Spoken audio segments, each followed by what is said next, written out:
Salut à tous, on va parler de l'iPhone 17 Pro et je vais te montrer tous les tests que j'ai pu faire en enregistrement ProRes RAW. Tu vas le voir, il y a des choses qui sont quand même super intéressantes. En fait, pour tout te dire, c'est l'une des nouveautés qui m'a vraiment intrigué sur cet iPhone, puisque de l'enregistrement en ProRes RAW sur un téléphone, je ne sais pas si tu te rends compte, mais c'est juste exceptionnel. Normalement, le ProRes RAW, c'est une fonctionnalité, un format d'enregistrement que l'on va obtenir sur des boîtiers qui coûtent beaucoup plus cher, et encore, on trouve pas ça partout. Donc d'avoir ça dans un téléphone, une caméra à entre guillemets 1300 €, et ça en fait littéralement l'une, si ce n'est la caméra la moins chère du marché qui a la possibilité de faire de l'enregistrement RAW. L'enregistrement RAW, on va pas voir ce que c'est dans cette vidéo parce que j'ai fait une vidéo complète. Je vais directement rentrer dans le sujet. Déjà, première chose, pour enregistrer en ProRes RAW avec son iPhone, il te faudra un SSD externe puisque tu peux pas faire ça en interne. En interne, tu pourras uniquement faire du ProRes en Apple Log 2. Il y a plein de marques qui ont fait des accessoires pour pouvoir directement utiliser le MagSafe pour mettre son SSD. Une fois connecté, tu peux directement installer l'application Blackmagic Camera qui te permettra de décupler les capacités de ton iPhone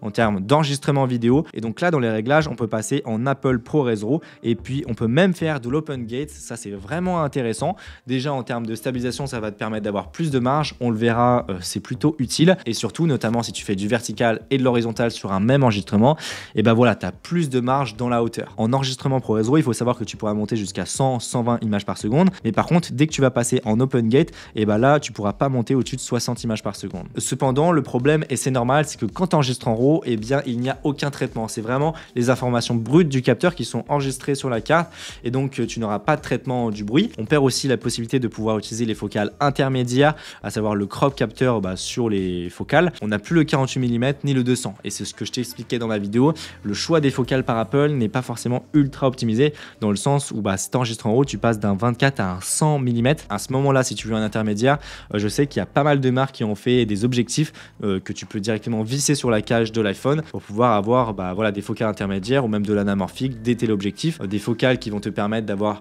une profondeur de champ qui est plus réduite et donc de pouvoir jouer avec le flou d'arrière-plan. Pour avoir fait le test d'enregistrer au 24 mm en ProRes RAW et puis de cropper en post-prod pour avoir un équivalent 48 par rapport à un enregistrement en H265 au 48 mm, en fait il y a quand même beaucoup de traitement qui est fait sur l'iPhone. Moi, je te déconseille de cropper comme ça sur ton enregistrement. On n'a aussi aucune stabilisation numérique qui est appliquée, ce qui en soi est normal, mais on va le voir, c'est un très gros problème selon moi, puisque en fait on n'a pas la possibilité, en tout cas à l'heure où je tourne cette vidéo, de récupérer les données gyroscopiques du téléphone pour pouvoir stabiliser en post-prod. C'est quelque chose qui est habituel sur les boîtiers de manière générale, sauf que là c'est pas le cas et en fait le téléphone est tellement léger que rien que de le tenir comme ça, tu vois, à la main sans bouger, ça tremble. Voilà, on a des tremblements à l'image, même si c'est sur un trépied que tu viens toucher le trépied, ça tremble. Alors tu vas me dire oui, tu peux toujours faire une petite stabilisation en post-prod, je suis d'accord, mais en fait à partir du moment où tu vas vouloir faire des plans à main levée, même si tu utilises un petit stab, dans tous les cas ça va trembler. Voilà, il n'y a pas moyen de ne pas avoir de micro-vibration puisqu'on est sur un appareil qui est léger et donc si tu viens faire des plans complexes,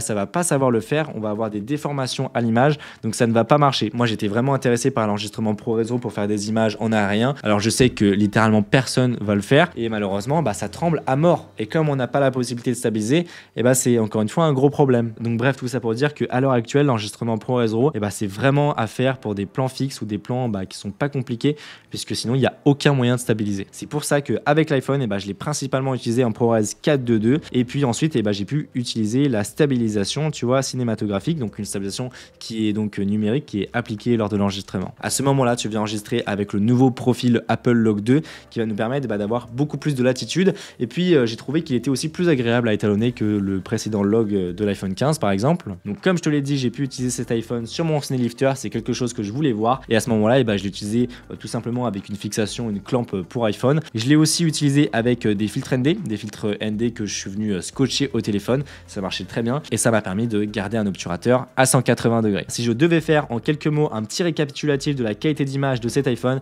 franchement j'ai été quand même vraiment impressionné. Mais à partir du moment où tu restes sur les focales natives et pas de crop capteur, dès que tu viens cropper, c'est vraiment pas terrible. Sur un téléphone, il n'y a pas de souci, sur une tablette aussi, mais bon, voilà, on sent qu'on perd quand même beaucoup de détails dans l'image et c'est pas très propre. On est clairement à mi-chemin entre la qualité d'image d'une action cam haut de gamme avec un boîtier hybride. Il y a certains plans où c'est vraiment dur de voir la différence. Moi, je me souviens, j'avais déjà fait un test avec mon iPhone 15 Pro versus la 7 IV. Honnêtement, tu zoomais dans l'image, tu savais pas. Voilà, mais par contre, forcément, dès que tu fais un contre-jour ou que tu as besoin d'une certaine dynamique, là, le boîtier, il expose l'iPhone. Donc alors, finalement, est-ce que ça devient intéressant de filmer avec l'iPhone? Et bah oui, de plus en plus, hein. D'année en année, ça s'améliore. Déjà, pour la plupart des créateurs de contenu, ça suffira amplement. Le gros problème à l'heure actuelle, c'est l'ergonomie. Tu peux pas changer de focale, tu peux pas mettre de filtre ND, connecter un SSD et de le charger en même temps, c'est compliqué. Donc bah, ça demande de riguer son téléphone beaucoup plus qu'un boîtier qui a des connectiques, la batterie tient mieux, etc. On garde l'avantage d'une action cam, c'est-à-dire que quand tu mets une coque, etc., et bah, c'est très solide, il n'y a pas de souci, tu peux le faire chuter et tout. C'est étanche, et ça encore une fois, c'est un gros plus de pouvoir tourner en ProRes RAW ou en ProRes 422 Apple Log 2 en extérieur sous la pluie. Et puis bah voilà, pour des plans à risque ou à des endroits où c'est vraiment très serré, un boîtier ça rentre pas, l'iPhone sera vraiment idéal. Un autre problème qui est physique sur les iPhones, mais c'est normal, il n'y aura pas vraiment de solution. Enfin si, mais on va le voir, c'est un peu compliqué. Et bah c'est la profondeur de champ. Et oui, comme on est sur des tout petits capteurs, on a forcément très peu de flou d'arrière-plan. Je sais que Freewell a sorti des objectifs pour pouvoir essayer d'avoir une profondeur de champ un peu plus réduite, d'avoir plus de flou d'arrière-plan. Et puis en fait, il y a le fameux mode cinématique. Voilà, le mode de Apple que l'on retrouve uniquement dans l'application caméra d'Apple, pas dans Blackmagic Camera.